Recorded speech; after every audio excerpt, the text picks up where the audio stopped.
Hi friends, welcome to Rose Kitchen. நம்ம இன்னைக்கு என்ன பார்க்க போறோம்னா ஒரு சூப்பரான இது weight loss பண்றவங்களுக்கு ரொம்ப உதவியா இருக்கும். இது நான் ட்ரை பண்ணி எனக்கு ஒரு வாரத்துல 3 கிலோ குறைஞ்சனால உங்களுக்கு ஷேர் பண்ணிக்கிறேன்.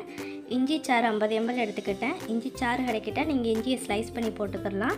பட்டை தூள் 1 டீஸ்பூன் அளவுக்கு எடுத்துக்கிட்டேன். உங்கள்ட்ட பட்டை தூள் இல்லனா நீங்க வந்து ஒரு 2 இன்ச்சுக்குள்ள பட்டை சேர்த்துக்கலாம். ஓமம் வந்து 1 டீஸ்பூன் எடுத்துக்கிட்டேன். வெந்தயம் 1 டீஸ்பூன் எடுத்துக்கிட்டேன். அப்புறம் வந்து நமக்கு சீரகம் 1 டீஸ்பூன் எடுத்துக்கிட்டேன். மஞ்சள் தூள் வந்து 1 டீஸ்பூன் எடுத்துக்கிட்டேன். மிளகு வந்து 1 டீஸ்பூன் எடுத்துக்கிட்டேன். இதெல்லாம் வந்து தேவையான பொருட்கள் நம்ம எடுத்து வச்சுக்கிறணும். இப்போ வந்து நான் எலுமிச்சை சாறு லெமன் ஜூஸ் வந்து எடுத்துக்கிட்டேன். நான் லெமன் சீக்கிரம் கெட்டு போகிறதுனால நான் வந்து ஐஸ் ட்ரேயில் ஊற்றி வச்சு நான் இந்த மாதிரி தான் லெமன் யூஸ் பண்ணிக்கிறதுனால கரெக்டாக 1 கியூப் அளவுக்கு லெமன் ஜூஸ் எடுத்துக்கிட்டேன். உங்கள்கிட்ட லெமன் ஜூஸ் இல்லாதவங்க ஃபுல் லெமனே நீங்கள் நல்லா ஸ்லைஸ் பண்ணி வெட்டி இதில் சேர்த்துக்கலாம். ஒரு பாத்திரம் எடுத்துக்கிறங்க. அதில் தேவையான அளவு தண்ணி சேர்த்துக்கிறங்க. அது நிறைய அளவுக்கு தண்ணி சேர்த்துக்கிறங்க. அதில் நம்ம எடுத்து வச்சுருந்த எல்லா பொருட்களையும் சேர்த்துக்கலாம். நீங்கள் எந்த பாத்திரம் வேண்டாம் எடுத்துக்கலாம். அது நிறைய அளவுக்கு நீங்கள் தண்ணி சேர்த்துக்கிறணும். 1/2 லிட்டராக இருந்தாலும் 1 லிட்டராக இருந்தாலும் பரவாயில்லை. அந்த அளவுக்கு தண்ணி சேர்த்து நீங்கள் எல்லா இன்க்ரீடியன்ஸையும் அதில் சேர்த்துக்கிறங்க. நல்லா மிக்ஸ் பண்ணி விட்டுக்கிறங்க. இப்போ வந்து மிக்ஸ் பண்ணதை வந்து நம்ம வந்து அடுப்பில் வச்சு நம்ம ஹீட் பண்ணிக்கலாம். ஃபஸ்ட்டு வந்து ஃபுல் ஃப்ளேமில் வைங்க. நல்லா கொதிக்க ஆரம்பித்தோட லோ ஃப்ளேமுக்கு மாற்றிடுங்க. இது வந்து ஒரு 10 நிமிஷம் வரைக்கும் நல்லா கொதிக்கணும். நல்லா 10 நிமிஷம் நல்லா கொதித்ததோடு நம்ம வந்து மூடி போட்டு நம்ம அப்படியே நம்ம வச்சிடணும். அது ஒரு 15 நிமிஷம் வரைக்கும் நம்ம அந்த மூடியை திறக்காமல் அப்படியே வைக்கையில் அதில் உள்ள சாறு ஃபுல்லாக நல்லா இறங்கிடும்.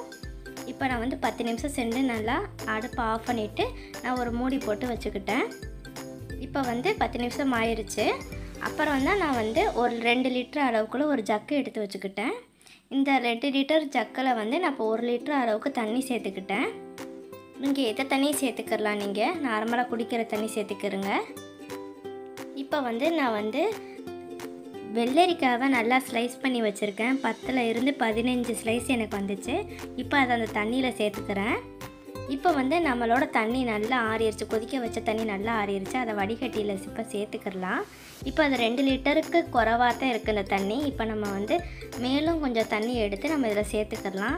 2 லிட்டரோ இல்லை 2 லிட்டருக்கு அதிகமாகவும் நம்ம சேர்த்துக்கிறோம். அந்த நான் ஜக்கு நிறைய அளவுக்கு சேர்த்துக்கிட்டேன். இப்போ இது ஒரு 15 நிமிஷம் அப்படியே வச்சிடலாம். 15 நிமிஷம் சென்ற பிறகு நான் வந்து ஒரு 1/2 லிட்டர் அளவு பிடிக்கிற அளவுக்கு ஒரு கப்பு எடுத்துக்கிட்டேன். இந்த கப்பில் வச்சுக்கிட்டு குடித்தோம்னா நம்மளுக்கு ஈஸியாக இருக்கும். பெரிய ஜக்கில் அடிக்கடி வந்து நம்ம கொஞ்சம் கொஞ்சமாக எடுக்கிறத விட இந்த மாதிரி ஒரு 1/2 லிட்டர் கப்போ இல்லை ஒரு தூக்குச்சட்டியோ ஏதாவது நம்ம வச்சு நம்ம கொஞ்சம் கொஞ்சமாக நம்ம எந்த இடத்துல படுக்கிற இடமோ இதுலேயோ நம்ம வச்சு கொஞ்சம் கொஞ்சமாக குடிச்சுக்கலாம். நம்ம இது முடிஞ்சதோடு நம்ம வந்து ஃபில் பண்ணிக்கிறலாம். இது நம்மளுக்கு கொஞ்சம் ஈஸியாக இருக்கும். நம்ம சீக்கிரம் வெயிட் லாஸ் பண்ணணும்னா 20 கிலோவுக்கு 1 லிட்டர் தண்ணி குடிக்கணும். அந்த மாதிரி குடித்தா தான் நம்மளுக்கு வெயிட் லாஸ் ஆகும். அதே மாதிரி ஒயிட் சுகரையும் ஆயிலையும் நம்ம எடுத்துக்கிறத அவாய்ட் பண்ணிடணும். இதை மாதிரி நம்ம செஞ்சோம்னா சீக்கிரம் வெயிட் லாஸ் ஆகும். தேங்க்யூ ஃபார் வாட்சிங்.